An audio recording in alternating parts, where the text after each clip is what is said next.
नमस्कार मित्रों, मैं ब्रजेश आचार्य अपने YouTube चैनल हिंदी दिग्दर्शन पर आपका हार्दिक स्वागत करती हूँ, अभिनंदन करती हूँ।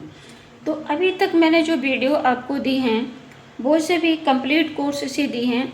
ये टीजीटी पीजीटी जैसी अन्य प्रतियोगी परीक्षाओं के लिए काफ़ी महत्वपूर्ण सिद्ध हो सकती हैं। बहुत सारी किताबें पढ़ने के बावजूद मैंने ये देखा कि अच्छी से अच्छी चीज़ जहाँ से मिल सके वहाँ से हमें ले लेनी चाहिए। आचार्य रामचंद्र शुक्ल का इतिहास भी पढ़ा मैंने, इधर गोविंद पांडे की पुस्तक से भी पढ़ा। तो कुछ चीज़ें ऐसी होती हैं जो एक ही पुस्तक में नहीं मिल पाती, इसलिए अन्य पुस्तकों का अध्ययन करने के बाद में मुझे जहाँ से सही लगा, कंप्लीट कोर्स से कुछ चीज़ें मुझे बहुत अच्छी लगीं, तो इसलिए मैंने वहाँ से आपको दी हैं। तो चलिए आज की वीडियो में हम देखते हैं काव्य शास्त्र के विभिन्न संप्रदाय। काव्य की आत्मा संबंधी विषय को लेकर संस्कृत काव्य शास्त्रकारों में काफ़ी विचार विमर्श हुआ है। इस विषय में 6 सिद्धांतों पर चर्चा हुई है। ये हैं अलंकार, रीति, ध्वनि, वक्रोक्ति, रस तथा औचित्य संप्रदाय। ये 6 संप्रदाय हैं। अलंकार संप्रदाय, संस्कृत परंपरा में बहुत समय तक अलंकार संप्रदाय अलंकार शास्त्र काव्य शास्त्र के रूप में प्रचलित रहा। इस संप्रदाय के प्रवर्तक भामह माने गए हैं। भामह का समय 6वीं शताब्दी माना गया। भामह की प्रसिद्ध रचना काव्यालंकार थी। भामह ने वक्रोक्ति को ही संपूर्ण अलंकारों का मूल मानकर अलंकारों की संख्या 38 निश्चित कर दी। वहीं 7वीं शताब्दी में दंडी ने काव्यादर्श की रचना कर अलंकारों की संख्या 35 ही मानी।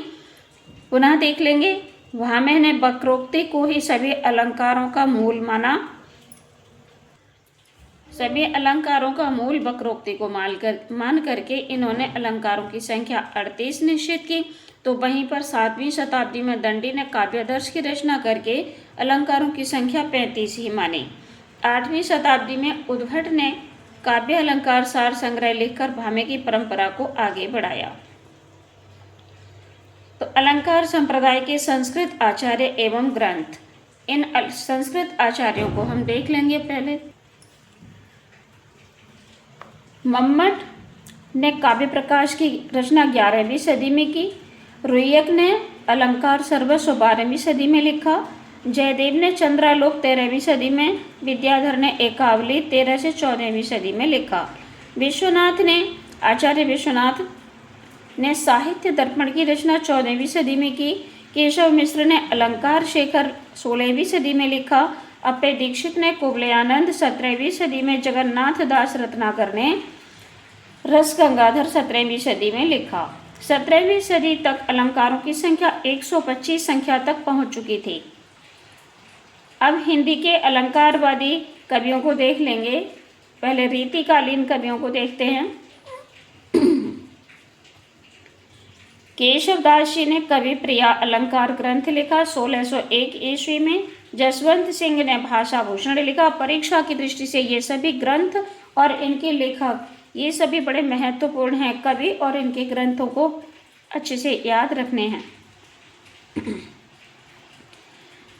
तो जसवंत सिंह ने भाषा भूषण 1643 ईस्वी में लिखा। चिंतामणि ने कविकुल कल्पतरु 1650 ईस्वी में लिखा। मतीराम जी का ललित ललाम है 1660 से 1662 ईस्वी। कुलपति मिश्र का रस रहस्य है 1670 ईस्वी। भूषण का है शिवराज भूषण, और ये भूषण जो है ओज गुण के कवि हैं, वीर रस के कवि माने जाते हैं। ओज गुण से युक्त कविताएं इन्होंने लिखी हैं रीतिकाल में। तो रीतिकाल के वीर रस के प्रसिद्ध कवि भूषण हैं। इन्होंने शिवराज भूषण नामक अलंकार ग्रंथ लिखा 1673 ईस्वी में। देव ने भाव विलास काव्य रसायन लिखा 1689 में। इन्होंने भाव विलास लिखा और 1703 ईस्वी में काव्य रसायन लिखा। श्रीधर ने भाषा भूषण लिखा। ध्यान रखने वाली बात है, श्रीधर का भाषा भूषण और जसवंत सिंह का भाषा भूषण एक ही शीर्षक से दोनों ने अपने अपने अलंकार ग्रंथ लिखे। तो इन दोनों का रचना काल अलग अलग है, तो इन रचना काल को जरूर याद रखना है। जसवंत सिंह ने अपना भाषा भूषण 1643 ईस्वी में लिखा और श्रीधर का 1710 ईस्वी में लिखा गया है। रसिक सुमति ने अलंकार चंद्रोदय लिखा 1728 ईस्वी में। भिखारीदास ने काव्य निर्णय लिखा 1746 ईस्वी में। पद्माकर ने पद्माभरण 1810 ईस्वी में लिखा। अब हम आधुनिक काल के अलंकारवादी कवियों को पढ़ेंगे और उनकी रचनाओं को। मुरारी दीन ने जसवंत जसोभूषण 1893 ईस्वी में लिखा। जगन्नाथ प्रसाद भानु ने काव्य प्रभाकर वर्ष 1909 ईस्वी में लिखा। भगवान दीन ने अलंकार मंजूषा ये 1916 वर्ष में ईस्वी में लिखा। अर्जुन दास केडिया इन्होंने भारतीय भूषण लिखा 1930 में। बिहारी लाल भट्ट ने साहित्य सागर लिखा 1937 ईस्वी में। कन्हैया लाल पोद्दार ने अलंकार मंजरी लिखा, इन्होंने 1945 में लिखा। रामदहिन मिश्र ने काव्य दर्पण वर्ष लिखा। तो इन कवियों को और इनके ग्रंथों को भली भांति देख लेंगे और ध्यान में भी रखेंगे। यहाँ से प्रश्न आपको 1-2 प्रश्न जरूर मिलेंगे।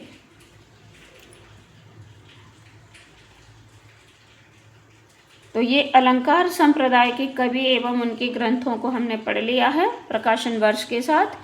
अब हम देखते हैं रीति संप्रदाय। रीति संप्रदाय के प्रवर्तक जो हैं वामन हैं, तो हम इनको पढ़ लेंगे। रीति का शाब्दिक अर्थ है मार्ग, प्रणाली, पद्धति, शैली आदि। काव्यशास्त्र में रीति का पहला अर्थ है काव्य रचना की सामान्य पद्धति। काव्यशास्त्र में रीति का दूसरा अर्थ है संस्कृत काव्यशास्त्र का एक विशेष संप्रदाय, विशेष अर्थात रीति संप्रदाय। रीति संप्रदाय के प्रवर्तक आचार्य वामन माने जाते हैं। वामन से पूर्व भरत मुनि ने भी नाट्यशास्त्र में रीति शब्द का प्रयोग न कर प्रवृत्ति शब्द का प्रयोग किया था। ये प्रश्न कई परीक्षाओं में देखा गया है कि नाट्यशास्त्र में रीति शब्द का प्रयोग न कर प्रवृत्ति शब्द का प्रयोग किया गया था। तो ये आचार्य वामन से पहले किसने किया था? तो ये भरत मुनि ने किया था। तो इस प्रश्न को परीक्षाओं में देखा गया है, ध्यान से देख लेंगे। वामन ने भी 9वीं सदी में काव्यालंकार सूत्रवृत्ति नामक ग्रंथ लिखा। भामा का है काव्यालंकार अलंकार ग्रंथ और इनका काव्यालंकार सूत्रवृत्ति है। कभी कभी काव्यालंकार सूत्र भी लिखकर आ जाता है। ये सभी प्रश्न बड़े महत्वपूर्ण हैं। वामन के परवर्ती आचार्य रुद्रट 9वीं शताब्दी, इनने काव्यालंकार में रीति के चौथे भेद लाटी की कल्पना कर उनकी संख्या 4 तक बढ़ा दी। प्रश्न आता है कि रीति की चौथे भेद लाटी की कल्पना किसने की? तो ध्यान रखना है रुद्रट ने की और इनकी जो रचना है वो है काव्यालंकार। इस ग्रंथ में इन्होंने की। 10वीं सदी में आचार्य कुंतक ने रीति को मार्ग कहा। बहुत ध्यान रखने की चीज़ें, यहाँ से प्रश्न जरूर मिलने वाले हैं आपको। रीति को मार्ग किसने कहा? आचार्य कुंतक ने कहा। किस सदी में? 10वीं सदी में कहा। विश्वनाथ ने 14वीं सदी में रीति को रस का उपकार करने वाला माना है। एक एक प्रश्न चुनिंदा है, इनको भूलना नहीं है।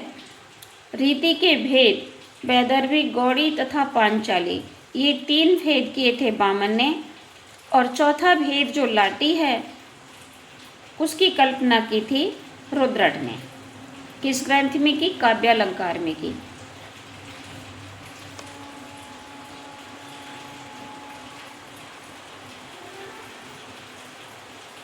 ध्वनि संप्रदाय 9वीं सदी में आचार्य आनंदवर्धन ने ध्वन्यालोक की रचना कर ध्वनि को काव्य की आत्मा माना। रीति संप्रदाय के प्रवर्तक आचार्य वामन ने रीति को काव्य की आत्मा माना। तो ध्वनि संप्रदाय के प्रवर्तक आनंदवर्धन ने ध्वनि को काव्य की आत्मा माना।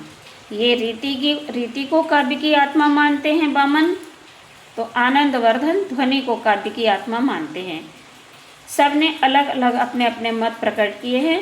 तो इसी बात को लेकर के 6 संप्रदाय हुए और उन 6 संप्रदायों को हम भली भांति पढ़ लेंगे। हिंदी साहित्य कोश में ध्वनि की परिभाषा, सामान्य व्यवहार में कानों को सुनाई पड़ने वाले नाद को ध्वनि कहते हैं।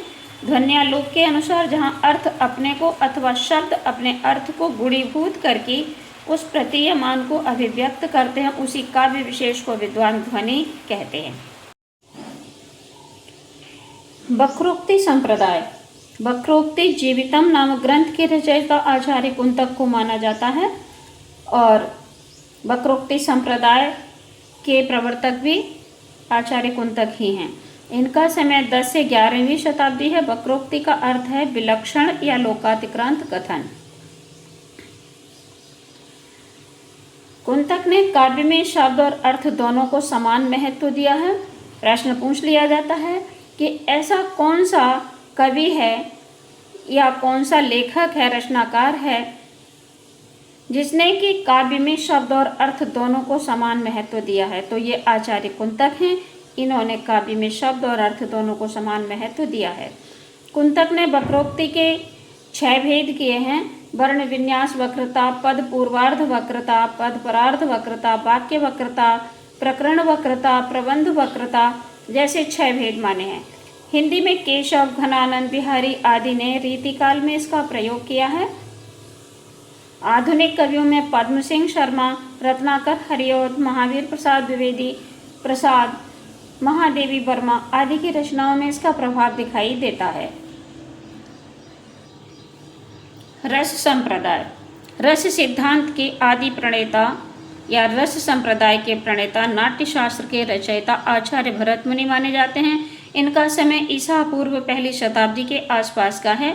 भरत मुनि ने विभावानुभाव व्यभिचारी संयोगात रस निष्पत्ति कहकर रस को काव्य की आत्मा माना। 14वीं सदी में आचार्य विश्वनाथ ने वाक्यम रसात्मकम काव्यम कहकर रस को काव्य की आत्मा माना। आचार्य विश्वनाथ की प्रसिद्ध रचना साहित्य दर्पण थी। तो इन्होंने भी, ये 17वीं शताब्दी के पंडित राज जगन्नाथ हैं। इन्होंने रस गंगाधर में रमणीयार्थ प्रतिपादका शब्द काव्यम कहकर रस को काव्य की आत्मा मान लिया। 11वीं सदी में मम्मट ने काव्य प्रकाश में ध्वनि के अंतर्गत रस की चर्चा की। 14वीं सदी में भोजराज ने भी श्रृंगार प्रकाश तथा भानुदत्त ने रसमंजरी में रस को काव्य की आत्मा माना। तो रस के अंतर्गत रस को ही काव्य की आत्मा मानने वाले इतने सारे ये संस्कृत के कवि हैं। आधुनिक काल में आचार्य शुक्ल ने ब्रह्मानंद सहोदर कहकर रस की प्रधानता स्वीकार की। डॉक्टर नगेंद्र ने इंद्रिय और बौद्धिक अनुभूति के तत्वों का लवण नीर संयोग मानकर रस की स्थापना की है। अन्य विद्वानों में बाबू श्याम सुंदरदास, कन्हैयालाल पोद्दार, बाबू गुलाब राय, रामदहीन मिश्र, डॉक्टर तारकनाथ वाली आदि के नाम विशेष उल्लेखनीय हैं। इन सभी ने रस को ही काव्य की आत्मा माना है। औचित्य संप्रदाय को देख लेंगे, जिसके प्रवर्तक आचार्य क्षेमेंद्र हैं। आचार्य क्षेमेंद्र ने छठे संप्रदाय के रूप में इस संप्रदाय को मान्यता दी। आचार्य क्षेमेंद्र उचित भाव को औचित्य कहते हैं। औचित्य की सर्वप्रथम विशद व्याख्या आनंदवर्धन ने प्रस्तुत की। आनंदवर्धन ने औचित्य के 6 प्रकार निश्चित किए: रसौचित्य, अलंकारोचित्य, गुणौचित्य, संघटनौचित्य, प्रबंधौचित्य, रीति औचित्य। आचार्य क्षेमेंद्र ने काव्य के संपूर्ण अंगों का सूक्ष्माति सूक्ष्म विवेचन करते हुए औचित्य के 28 अंग या भेद निर्धारित किए। आचार्य ने शब्द, काव्य शास्त्रीय तत्व, परिस्थिति, चरित्र संबंधी भेद माने हैं। इन सभी को अलग अलग देख लेंगे। इनके सब एक एक टॉपिक के अंतर्गत कई कई चीज़ें मानी गई हैं। शब्द संबंधी औचित्य पद, वाक्य, क्रिया, लिंग, कारक, वचन, विशेषण, उपसर्ग और निपात आ गए। काव्य शास्त्रीय तत्व औचित्य के अंतर्गत प्रबंधार्थ, गुण, अलंकार, रस, सार संग्रह तत्व, आशीर्वाद, काव्य के अन्य विविध अंग आ गए। परिस्थिति औचित्य, परिस्थिति औचित्य के अंतर्गत काल, देश, कुल तथा अवस्था। चरित्र औचित्य के अंतर्गत व्रत, तत्व, अभिप्राय, स्वभाव, प्रतिभा, विचार आदि आ गए। विचार, नाम आदि। तो हमने यहाँ औचित्य संप्रदाय को पढ़कर समाप्त कर लिया है। अब हम रस निष्पत्ति को देख लेंगे और इस श्रृंखला को आगे बढ़ाने वाले जो आचार्य हैं उनको देखेंगे। रस निष्पत्ति रस निष्पत्ति के मूल प्रवर्तक नाट्यशास्त्र के रचयिता भरत मुनि हैं। इससे संबंधित सूत्र है विभावानुभाव व्यभिचारी संयोगाद रस निष्पत्ति। इस सूत्र का अर्थ है विभाव नायक नायकादि आलंबन और वाद्य वीणा मलय समीर आदि उद्दीपन। तो अनुभाव ये अश्रु स्वेद कंपादि शारीरिक विकार और चेष्टाएं ये अनुभाव के अंतर्गत आती हैं। विभाव के अंतर्गत ये सभी चीज़ें आ गई। व्यभिचारी भावों की संख्या 33 है और हिंदी में देव कवि हैं, रीतिकालीन कवि हुए हैं देव। उन्होंने एक छल नामक संचारी भाव को और बढ़ा दिया है। तो व्यभिचारी भावों की संख्या पहले 33 थी, बाद में 34 हो गई। हर्ष स्मरण आदि के संयोग से रस की निष्पत्ति होती है। इस सूत्र की व्याख्या करने वाले आचार्य भट्ट लोल्लट हैं, श्री शंकुक हैं, वटनायक हैं, अभिनव गुप्त हैं। तो भरत मुनि के द्वारा दिया गया जो विभावानुभाव संयोगाद रस निष्पत्ति रस सूत्र है, इसकी जो व्याख्या है इन चारों आचार्यों ने अपने अपने मतानुसार की है। सबसे पहले भट्ट लोल्लट को देख लेते हैं। ये मीमांसक थे, इन्होंने उत्पत्तिवाद का सिद्धांत चलाया। ये ध्यान रखने की चीजें हैं, इनसे संबंधित प्रश्न अवश्य ही पूछा जाता है परीक्षा में। तो उत्पत्तिवाद का सिद्धांत किसने चलाया? भट्ट लोल्लट ने चलाया। इन्होंने निष्पत्ति का अर्थ उत्पत्ति और संयोग का अर्थ कार्य कारण संबंध माना है। भट्ट लोल्लट के रस सिद्धांत को उत्पत्तिवाद, आरोपवाद, चमत्कारवाद जैसे नाम दिए जा सकते हैं। श्री शंकुक अनुमितिवाद का सिद्धांत दिया इन्होंने। अनुमितिवाद के अंतर्गत अनुमिति का अर्थ है नट के कुशल अभिनय के कारण प्रेक्षक नट में नायकत्व का अनुमान कर लेता है। अनुमान कर लेता अर्थात अनुकार्यत्व कर लेता है। भट्ट नायक ने भुक्तिवाद का सिद्धांत चलाया। ये सांख्य शास्त्र के अनुयायी थे। भट्ट नायक ने संयोग का अर्थ भोज्य और भोजकत्व का भाव, निष्पत्ति का अर्थ मुक्ति माना है। इस प्रकार भट्ट नायक के संयोग का अर्थ ध्वनित तथा व्यंजित होना और निष्पत्ति का अर्थ आनंद भाव में प्रकाशित होना निकला। अभिनव गुप्त, इनका सिद्धांत अभिव्यक्तिवाद था। अभिनव गुप्त रस की निष्पत्ति सामाजिक में मानते हैं। सामाजिक में स्थायी भाव वासना को संस्कार के रूप में स्थिर रखते हैं। सफल अभिनय से सहृदय दर्शक ही तन्मय होते हैं और उन्हें ही ब्रह्मानंद सहोदर अखंड रस का आनंद प्राप्त होता है। संयोग का अर्थ व्यंजना और निष्पत्ति का अर्थ अभिव्यक्ति है, ऐसा अभिनव गुप्त ने माना है। धनंजय का मत, दशरूपक के रचनाकार धनंजय ने भी अभिनव गुप्त के मत को ही स्पष्ट किया। इनका मानना है कि रस वास्तविक रूप में दर्शक को ही प्राप्त होता है, क्योंकि वह वर्तमान है, वह न नायक में रहता है और न कवि में। सहृदय पाठक या श्रोता ही रसास्वादन कर सकता है। निष्कर्ष रूप में कह सकते हैं कि रस निष्पत्ति केवल सहृदय प्रेक्षक या श्रोता में ही होती है और आंशिक रूप में नट में भी। तो इस वीडियो में हमने काव्यशास्त्र के विभिन्न संप्रदायों को पढ़कर समाप्त कर लिया है। अगले वीडियो में हम शब्द शक्ति का अध्ययन करेंगे। तब तक के लिए जय हिंद, जय भारत।